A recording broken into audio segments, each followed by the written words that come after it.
लौह पुरुष सरदार वल्लभ भाई पटेल ने देश की एकता और अखंडता के लिए महत्वपूर्ण योगदान दिया है। उन्होंने 500 से अधिक रियासतों का भारत में विलय कराया था और देश के पहले उप प्रधानमंत्री और गृह मंत्री बने थे। इस यूनिटी मार्च से युवा न केवल प्रेरणा लेंगे बल्कि नए भारत के निर्माण में अपनी भूमिका को अधिक स्पष्ट समझ सकेंगे। यह बात सरदार वल्लभ भाई पटेल की 150वीं जयंती पर आयोजित यूनिटी मार्च कार्यक्रम के समापन पर रेलवे स्टेशन चौराहे पर संबोधित करते हुए सांसद अनिल फिरोजिया ने कही।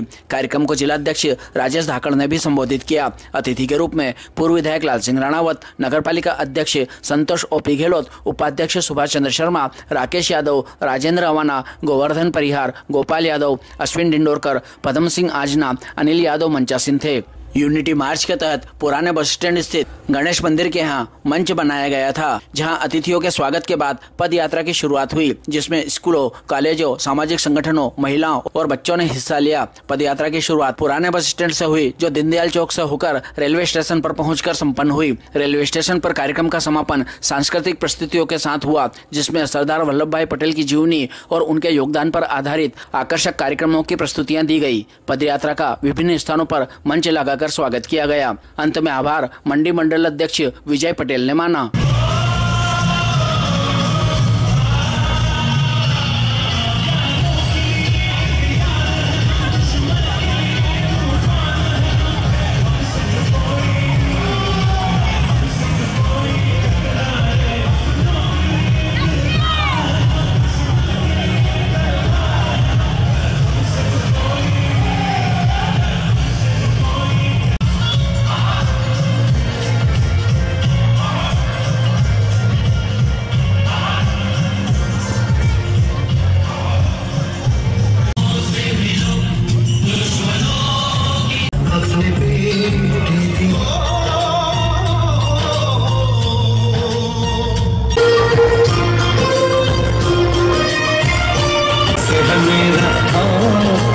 देश है मेरा, बोल पपीहा कोयल गाए।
आदरणीय राकेश यादव जी, आदरणीय पद्म सिंह जी भाई साहब, और आप मंच पर अपना स्थान ग्रहण करें।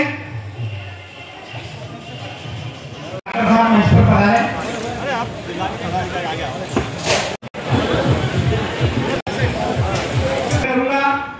कि लौह पुरुष सरदार अध्यक्ष हमारे वृंदाग्राम के प्रकाश पर पधारें।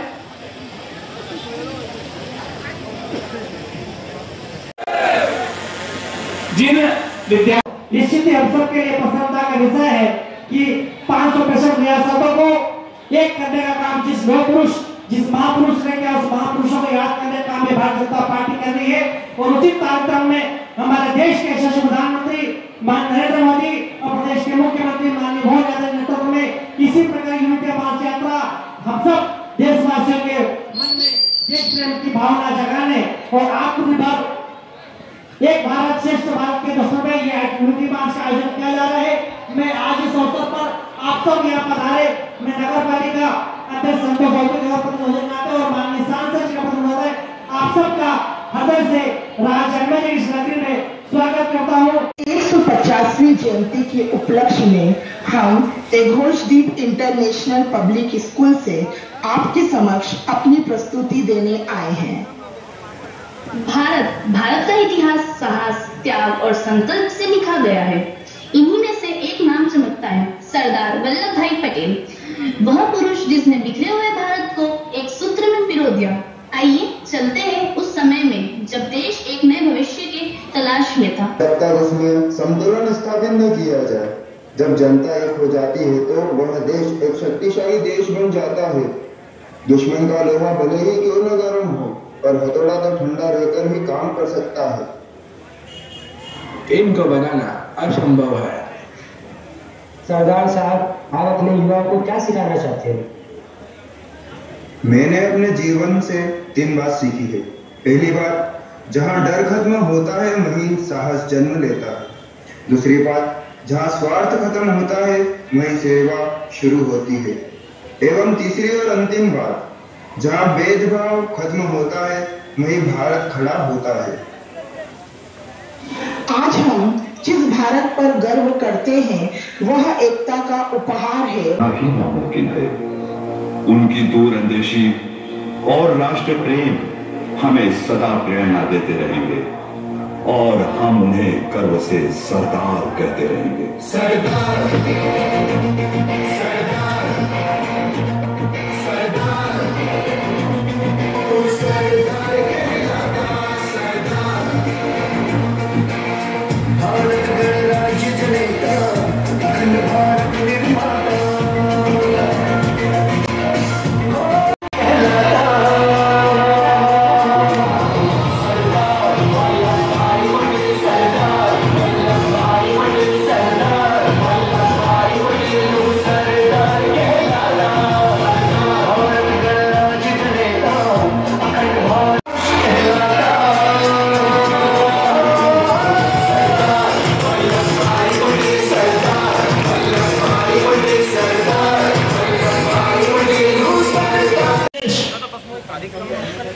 सरदार वल्लभ भाई पटेल की 150वीं जयंती मना रहा है। इस कार्यक्रमों को करने के पीछे पूरे देश में यह विचार आना चाहिए, आने वाली पीढ़ी को यह मालूम होना चाहिए कि यह देश की आजादी हमें ऐसे नहीं मिली, इस देश का निर्माण ऐसे ही नहीं हुआ। इस देश के निर्माण में कई लोगों की महत्वपूर्ण भूमिका रही। कई ने अपने जीवन को त्यागा, अपने इस देश के लिए अपने जीवन को न्यौछावर किया। वो सरदार वल्लभ भाई पटेल को ऐसे ही लोह पुरुष नहीं कहते। उनको लोह पुरुष कहने के पीछे उनकी निर्णय शक्ति, वो दूरदर्शी थे।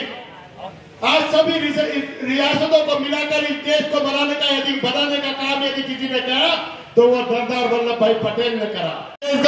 वल्लभ पटेल हमारे पहले गृह मंत्री थे।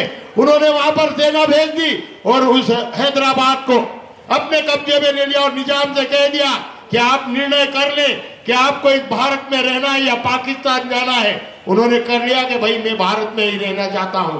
और उस वक्त के तत्कालीन प्रधानमंत्री ने केवल कश्मीर को अपने पास रखा, जिसको आज तक हम भुगत रहे हैं।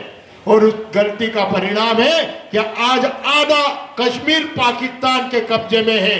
तो ऐसे सरदार वल्लभ भाई पटेल को आज हम सब याद करना चाहते हैं और आने वाली पीढ़ी को बताने के लिए यह 150वीं जयंती हम मना रहे हैं। और पूरा देश ऐसे महापुरुषों से हमें प्रेरणा लेना चाहिए कि जिसके पास संकल्प हो, दूरदर्शी और निर्णय लेने की क्षमता हो, वही लोह पुरुष होता है। ऐसे लोह पुरुष नहीं बनते हैं। आज के इस अवसर पर कहने को बहुत कुछ है, पर समय की अपनी मर्यादा है। मैं तो अपनी आने वाली पीढ़ी को और हम सब भारतीयों को यह निर्णय करना चाहिए कि हम जो स्वतंत्रता हमें मिली है और जिस तरीके से हमारे क्रांतिकारियों ने हमें यह देश सौंपा है, हम सब मिलकर इसको मजबूत करने के लिए, उनके संकल्पों को मजबूत करने के लिए काम करें। सरदार पटेल की 150वीं जयंती के अवसर पर शुभकामनाएं देता हूं, बधाई देता हूं। उनकी जयंती पर पूरा देश एकता मैराथन के नाम पर दौड़ आयोजित करने का कार्यक्रम, यूनिटी मार्च के रूप में पैदल यात्रा का कार्यक्रम पूरे देश में आयोजित किए जा रहे हैं। और इसके पीछे एक ही लक्ष्य, और वो लक्ष्य है एक भारत श्रेष्ठ भारत। वो संकल्प है भारत के विकसित का। विकसित भारत के संकल्प के साथ ये सारे आयोजन है। और जिस तरीके से आप लोगों ने देखा कि पिछले दिनों जब अमेरिका ने हम पर टैरिफ बढ़ाने की बात की, तो माननीय हमारे यशस्वी प्रधानमंत्री मोदी जी ने बिना चिंता किए हुए देश के लोगों को आह्वान किया कि स्वदेशी को अपनाइए, स्वदेशी को बढ़ाइए और आत्मनिर्भरता की दिशा में भारत स्वदेशी के आधार पर विश्व का नेतृत्व करने का काम करे। हम सारे लोग इस बात का संकल्प लें। 69 साल हो गए देश आजाद हुए, और 71 साल में हमको 60 साल यही पाठ्यक्रम में पढ़ाया गया। लेकिन सरदार वल्लभ भाई पटेल ऐसे कद्दावर नेता, जिनको लौह पुरुष कहा गया, उनको लौह पुरुष के नाम से पुकारा गया, जिन्होंने देश की आजादी में तो महत्वपूर्ण भूमिका निभाई, लेकिन आजादी के बाद देश को एक सूत्र में बांधने के लिए उन्होंने जो प्रयास करे और देश को एक सूत्र में पिरोया। क्योंकि आप सबको मालूम होना चाहिए कि आजादी के पहले 565 रियासतें थी, छोटी बड़ी रियासतें थी। अंग्रेजों ने आजादी तो दी, जाते जाते उन्होंने सबको बोला सब आजाद हो, अपने अपने हिसाब से अपनी अपनी रियासतें संभालो। ये बहुत बड़ा संकट था देश के ऊपर। पूरे देश को एक माला में पिरोना, एकीकृत करना, यूनिटी करना। और जैसे कि राजेश धाकड़ जी ने बताया कि हैदराबाद का निजाम जो पाकिस्तान में मिलना चाहता था, विलय होना चाहता था, जनता चाहती थी कि वो भारत में रहे। पाकिस्तान के निजाम को समझाया, नहीं माना तो सेना भेजी, और हैदराबाद का निजाम, माफ करना, हैदराबाद का निजाम, और रातों रात वो भाग गया।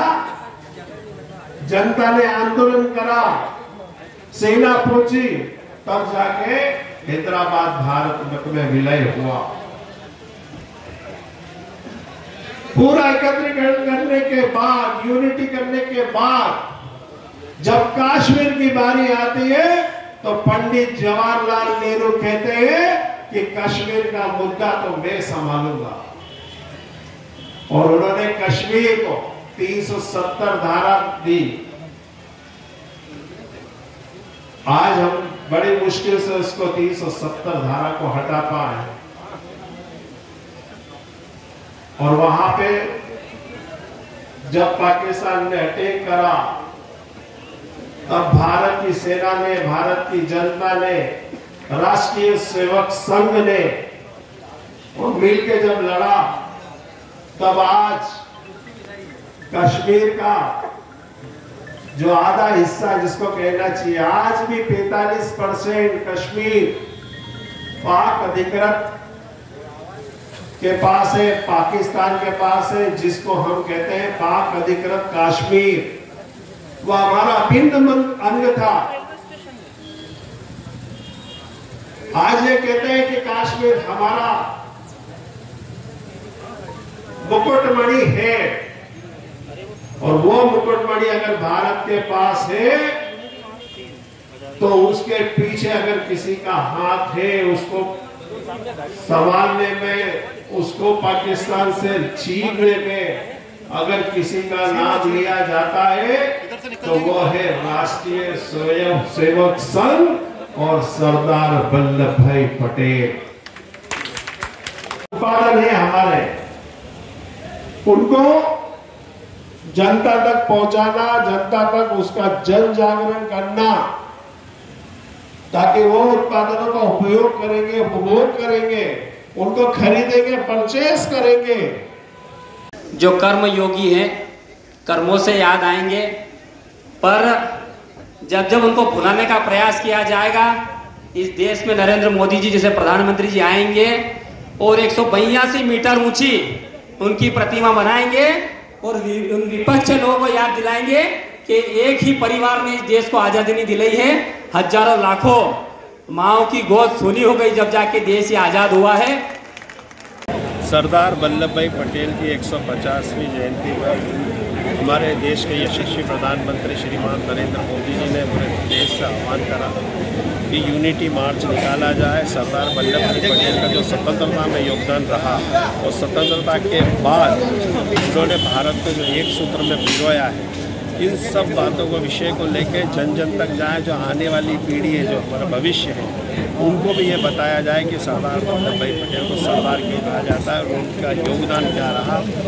उन सब बातों को लेकर दूसरा आत्मनिर्भर जो भारत है, जो माननीय मोदी जी ने देश से आह्वान करा, तो स्वदेशी को बढ़ावा देने के लिए, स्वदेश को अपनाने के लिए जन जागरण करना, जनता को प्रेरित करना कि वो स्वदेशी वस्तुएं खरीदें, ताकि हमारे देश के जो स्वदेशी उत्पादक हैं उनको प्रोत्साहन मिले और देश आत्मनिर्भर बनने में सब अपना सहयोग प्रदान करें। इन सब विषयों को लेके ये उसी तारतम्य में आज नागदा में हमारे जिलाध्यक्ष आदरणीय राजेश धाकड़ जी और हमारे विधायक डॉक्टर तेज बहादुर सिंह जी के नेतृत्व में आज यूनिटी मार्च किया गया है, जिसमें सैकड़ों इस अवसर पर आप देश के नागरिकों और अपने संसदीय क्षेत्र में युवाओं को क्या संदेश देना चाहिए? यही कि सबसे पहले हमारा देश और उसके बाद जो है माननीय मोदी जी ने कहा है कि स्वदेशी अपनाएं, और स्वदेशी को भी अपनाएं ताकि हमारे स्वदेशी के प्रोडक्ट को बढ़ावा मिले और देश आत्मनिर्भर बने। इन सब विषयों को लेकर तो हम आज युवाओं के पास जा रहे हैं, जनता के पास जा रहे हैं कि हमारा को जो आज़ादी मिली है वो बड़े संघर्षों के बाद मिली है, तो उसको सहज रखना ये हमारी महत्वपूर्ण जिम्मेदारी है। यही सब